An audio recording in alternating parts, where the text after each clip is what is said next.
Hello, my name is Lynn and I'm here today to introduce you to the LinuxCNC control software that we use on our Galaxy series CNC routers here at Probotics.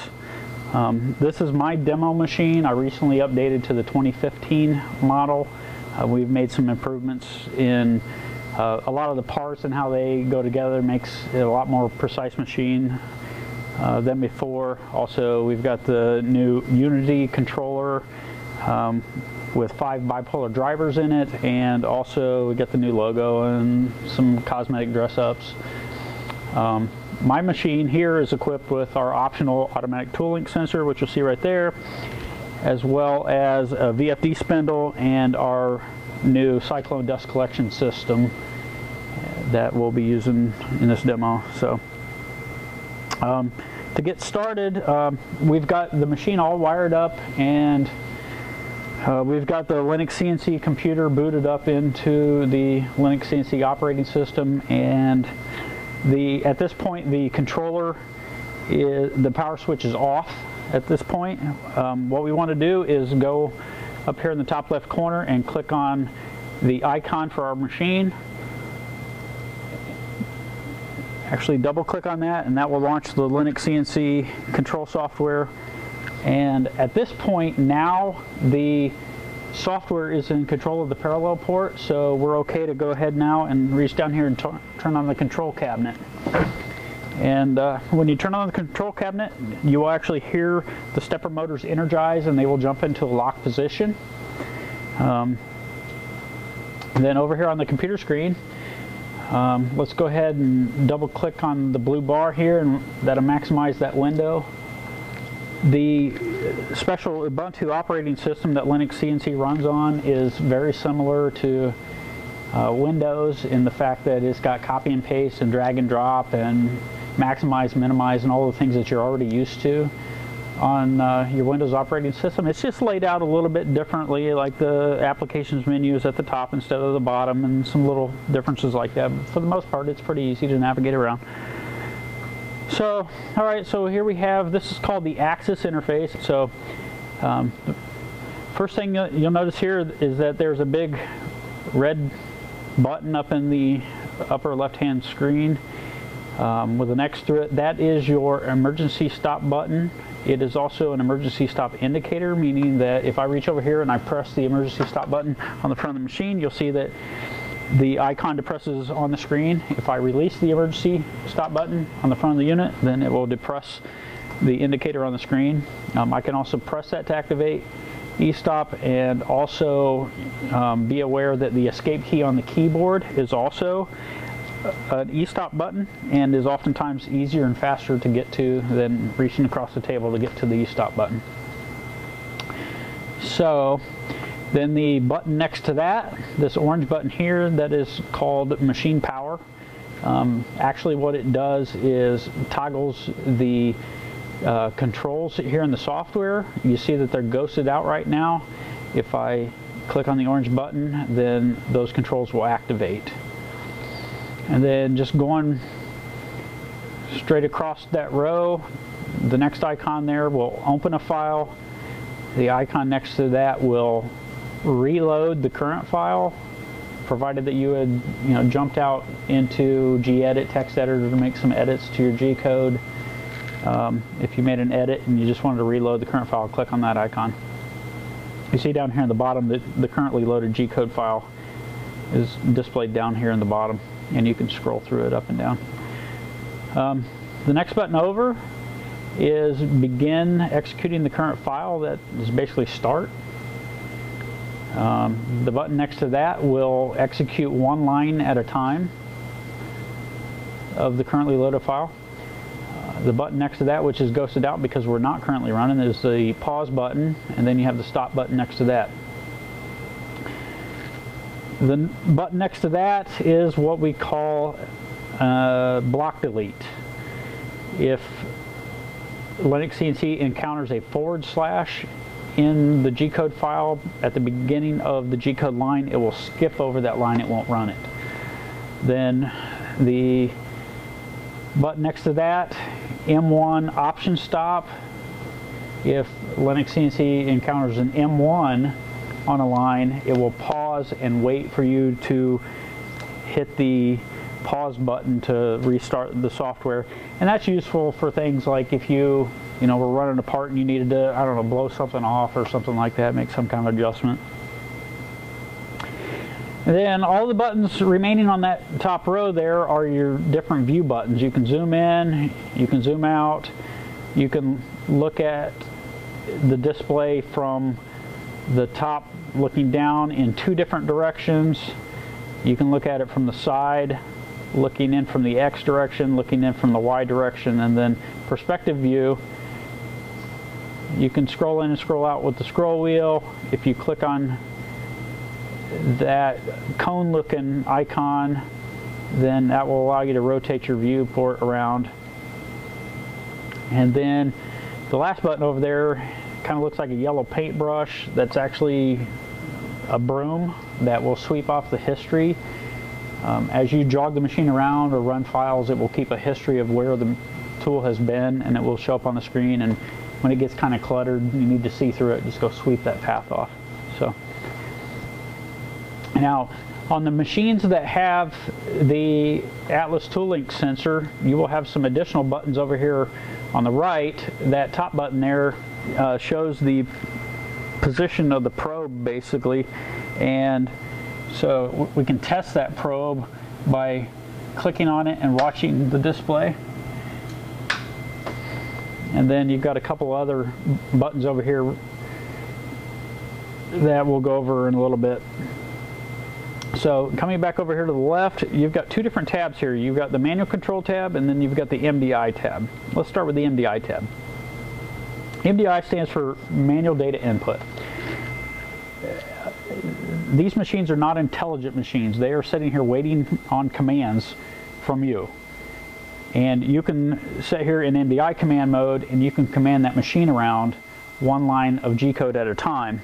And there are often times when you're going to want to do things like that. Like, for example, you see in my history here, I've got G0, X0, Y0, and I can run that command by highlighting it and clicking go down here in the go button.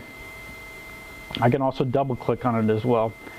I'm not going to do that just yet, but then down here in the bottom you have a list of all of the currently active G codes.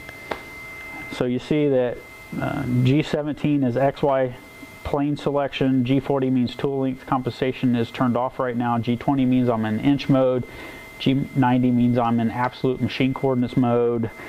Skipping over, G54 is my current coordinate system. G64 means tool or path optimization is currently turned on. M5 and M9 means the spindle and the coolant is currently turned off. There's some other codes in there that I'm not that familiar with.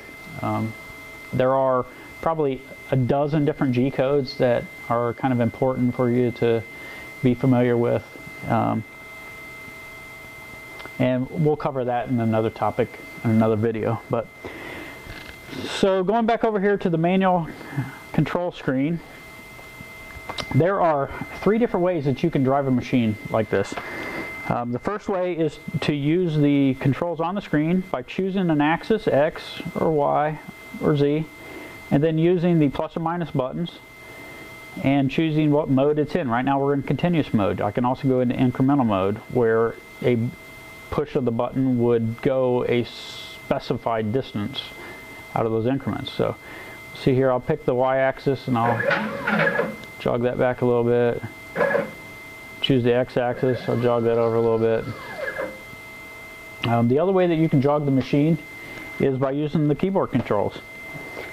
It's the right and left arrow keys are the X-axis, and the front and back arrow keys are the Y-axis, and then page up and page down are the Z-axis, up and down.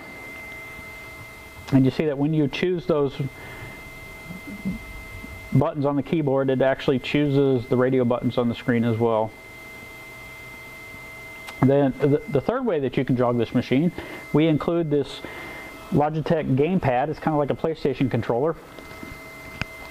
And the way that you use that is you have to choose a speed range. So the blue, the green, and red button are slow, medium, and fast speed ranges. You have to hold down a speed range, and then you pick one of the analog sticks down here. The left stick is X and Y, and the right stick up and down is the Z-axis up and down.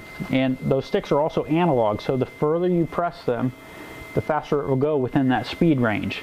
So, but it's a two-handed operation. You have to choose a speed range, and then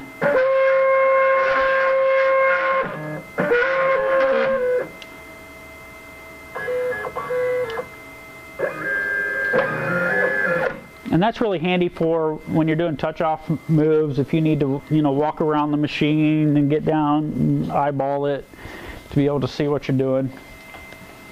So there's the 3 different ways that you can jog the machine. So over here on the digital readout, you've got the current X, Y, and Z position. Those are meaningless at this point because we haven't homed the machine. So the first thing that we want to do is click the Home All button. Now, if I start the homing operation while the machine is all the way back there, it drives really slow when it's hunting for the home switches. It does that on purpose because it doesn't know where it's at, so it doesn't want to crash into the switches at a really high speed. So what I like to do is drive the machine to this front corner up here, knowing that it's going to be homing towards this corner, and that will save a little bit of time. So I'll just go ahead and jog up here. Oh, also, well, I was going to talk about the incremental jog move, but we'll come to that, back to that in a minute after, when I go to do a touch-off move, because that's when it's really handy for doing incremental moves. So anyhow, I jog up close to this corner here, and then I'm going to click the Home All button. Now, when I click the Home All button, the first thing it does is lift the Z-axis up out of the way, because you might have some stuff mounted on the table. You might have clamps or vices or whatever, and the tool hanging down, and you don't want to crash into any of that. So let's get the Z-axis up as high as we can get it at this point. And then after that, it drives both the other axes simultaneously. Now on the lower axis, the one with the dual motors, it's driving both of those motors simultaneously but yet independently of each other, such that when one side reaches the home switch, it stops and waits for the other side to catch up, and it re-squares itself every time. That way, if the motors might be a little out of sync from each other, because when they first jumped into lock position, they might have jumped different directions, different distances, whatever. Also, if you were to crash the machine, run into a clamp or a vise or something like that, a lot of times you'll stall one side out before you stall the other, and it will skew the gantry. It's no problem. Just rehome it and it'll re-square itself. So, all right, now on the screen you see that I've got some yellow lines where the machine has been moving. Let me go ahead and click on this button up here and clear that off. So now what has happened is the machine, the software has established absolute machine coordinates. So now it knows the absolute position of the center of that tool, and you'll see the bounding box on the machine here. The red dotted box is the bounding box of the actual machine travel. And so now if I jog the machine, you'll see that it will not let me run into a switch. It will stop before it gets there. If you do run into a switch, if you forget to do the Home All button, it's no problem. Let me show you how we can demonstrate that. I can go up here to Machine, Homing, or Unhoming rather, and unhome. Let's unhome the X-axis. So let me back that off a little bit, and let me crash into that switch. Oh! So now you see I have a joint 0 limit switch error down here in the bottom, and the software errored out, and now it's all ghosted out, and the orange button is no longer to press. So it's no problem. All I need to do is get off that switch. Now how do I get off that switch? Well, first let's just clear the error down here, and then let's go up here and put a check mark in the override limits, because it's setting on a limit switch right now. That signal is present in the software. We need to ignore that signal temporarily so it will allow us to jog off of the switch. So click on the override limits and then go up here and toggle the machine power back on. And then it will give you one jog maneuver to get off that switch. So let's get off the switch. And now everything's cool. Up here in machine, now we can go homing and rehome the x-axis. You notice that the Y and the Z, these icons here look like a center of gravity symbol, are demonstrating that it's homed.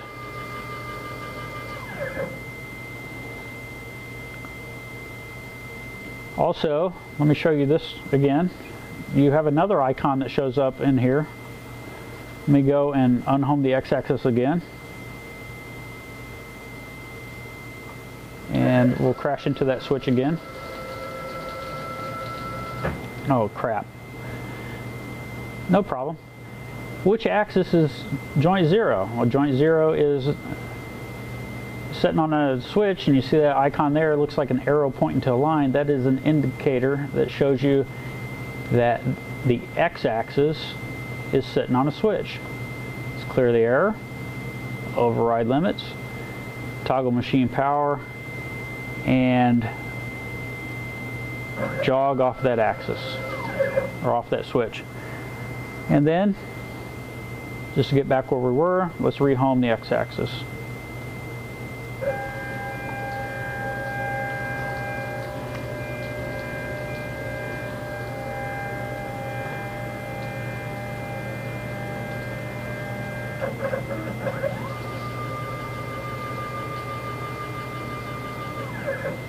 Okay, problem solved. Now all three axes are homed.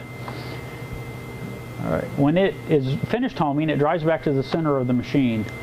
That machine is an arbitrary location. It's just we pick the center of the machine. You can actually go into the config files and change that if you wanted to, but we picked the center of the machine to be the park location. The numbers on the screen, however, are meaningless because we're looking at the G54 coordinate system from whatever part I ran last. So we'll come back to that in a minute. Over here, for those of you that have a regular router that runs on 110, you've got the spindle button, the start and stop button for the spindle, and that's what those buttons there would do, is turn that on and off. Those are also controlled by M3 and M5 in the software. And then we've got the coolant button here.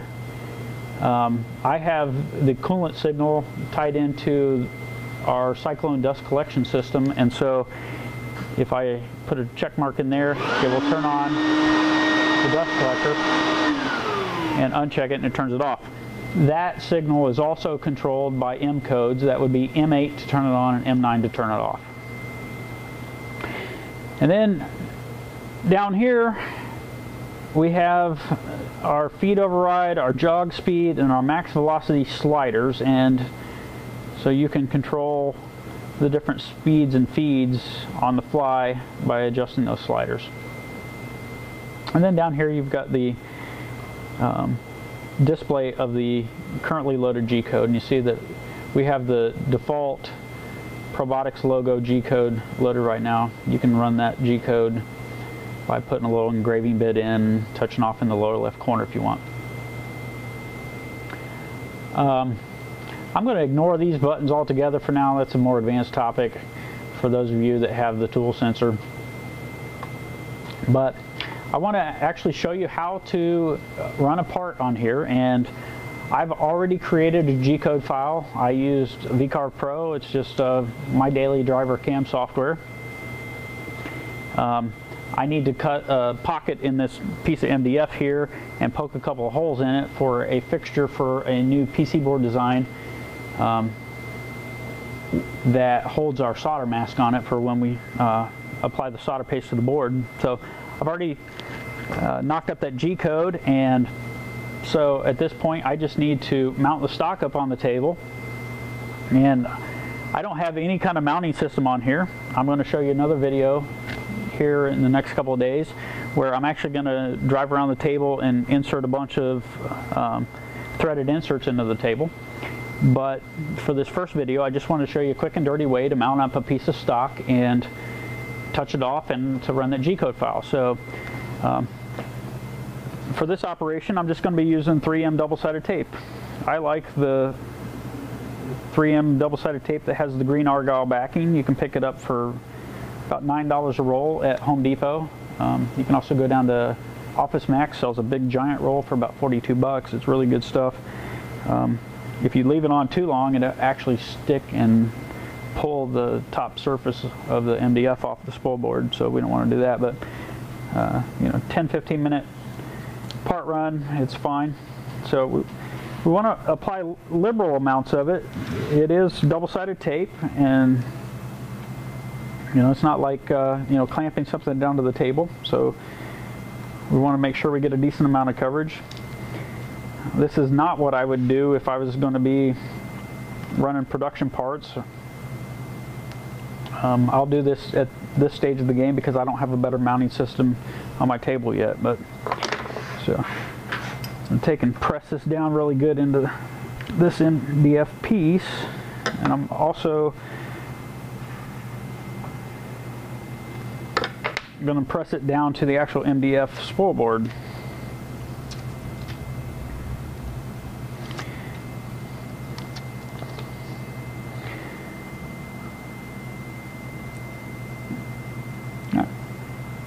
My particular CAM program, I'm touching off in the lower left-hand corner of the stock, at the top of the stock.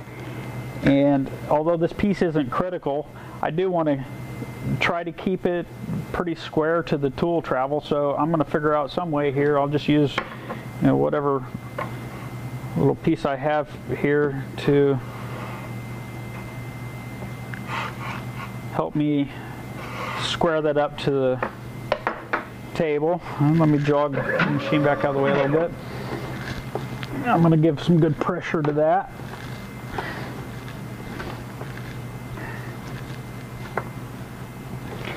I want to make sure it's seated in there real well.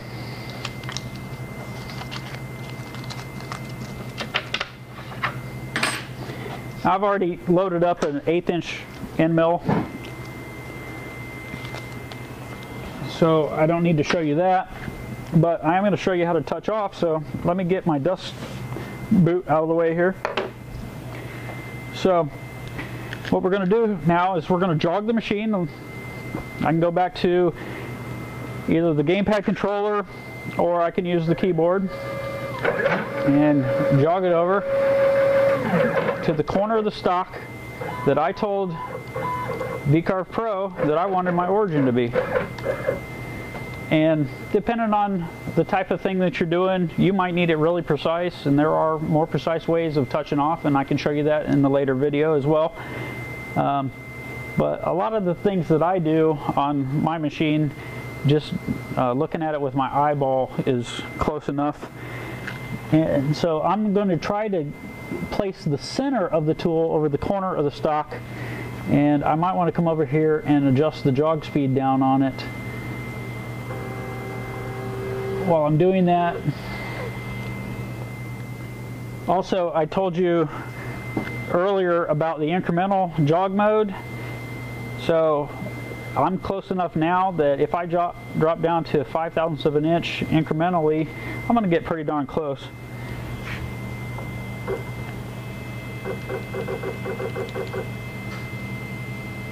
And I'm rolling the tool around and I'm looking at it from different angles.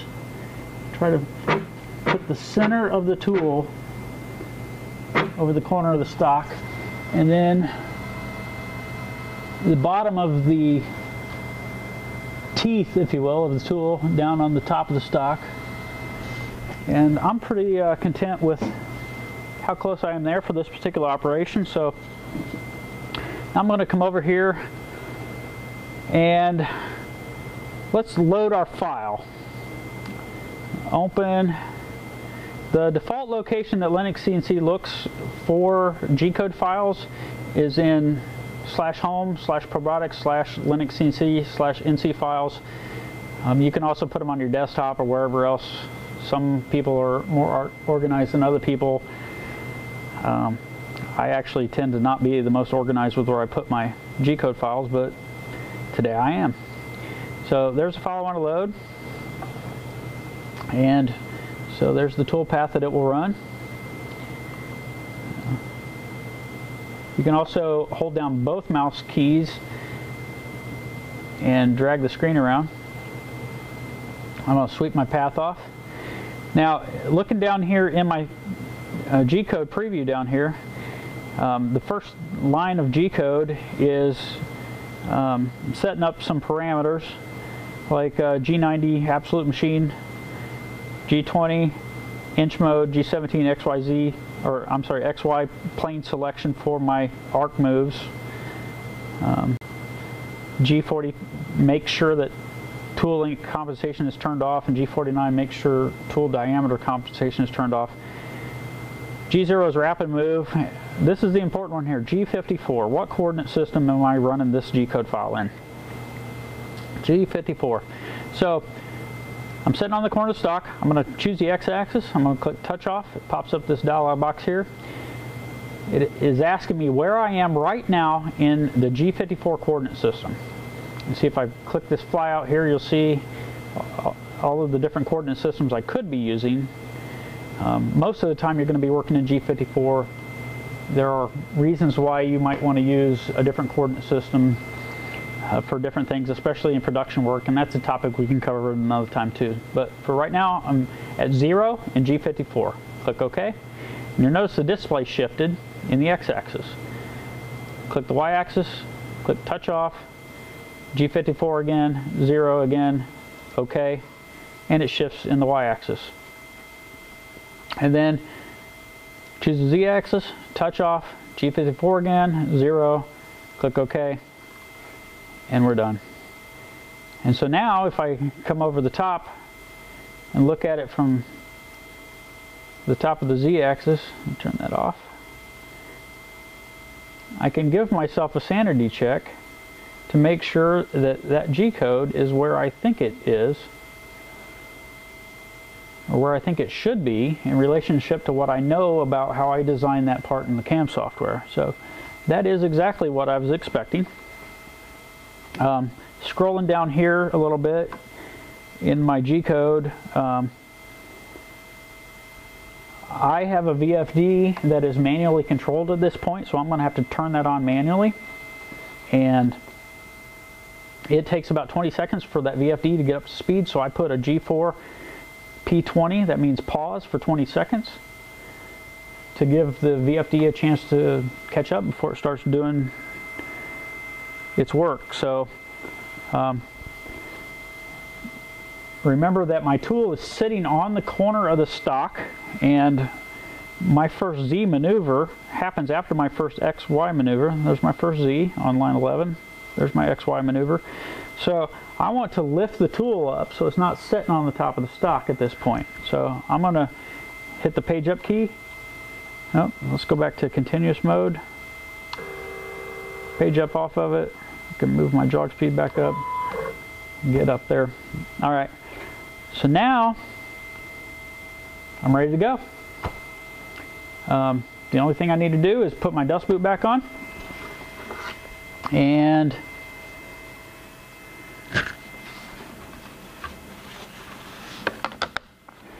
then come over here and hit the begin executing file button. It looks like a play button to me. I'll probably just refer to it as play from here on out. So now after I hit it, I've got 20 seconds.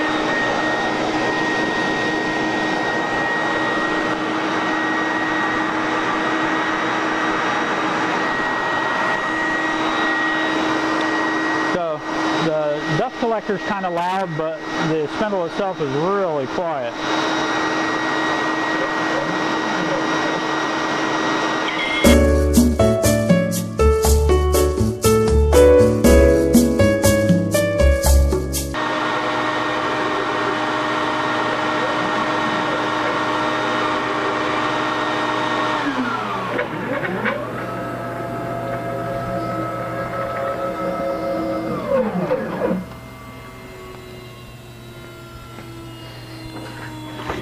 Okay, so let's see what we have here.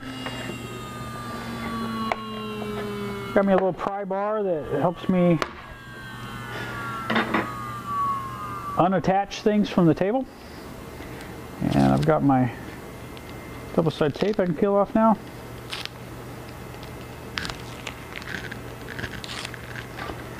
And voila! It's going to take me a little sandy block and clean that up a little bit, but so I hope you guys have found this useful. We'll be back next time.